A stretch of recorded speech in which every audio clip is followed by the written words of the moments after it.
Chers amis, bonjour. C'est ce bonjour que ne rateraient pour rien au monde du lundi au vendredi les 1,5 million d'auditeurs de France Inter.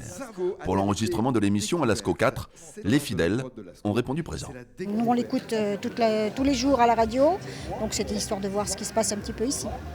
Je me rappelle, tout gamin, on l'écoutait à la radio, c'était Roger Lanzac, je crois. Je viens pour assister aux sélections parce que j'adore le jeu.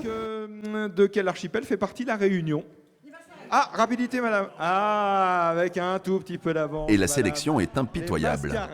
Éliminé, voilà, content d'avoir participé. Voilà. Mais c'était difficile. Hein. C'est compliqué les questions. Oui, c'est très compliqué. Les heureux élus composent ensuite un duo soumis au feu des questions bleues, blanches ou rouges de Nicolas Stoufflet.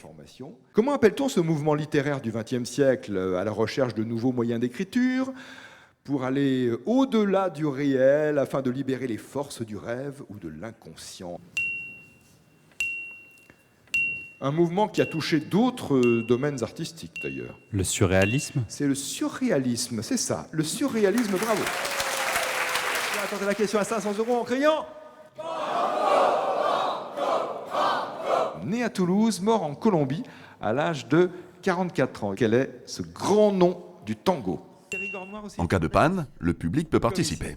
Quelle est votre réponse, Claire? Carlos Gardel. Oui, Claire, t-shirt France Inter pour vous, naturellement.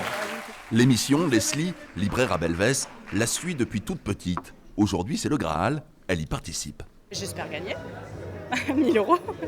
Voilà, et offrir une tournée à mes copains qui sont venus avec moi, et voilà. Quel est le chef-lieu du département des Deux-Sèvres?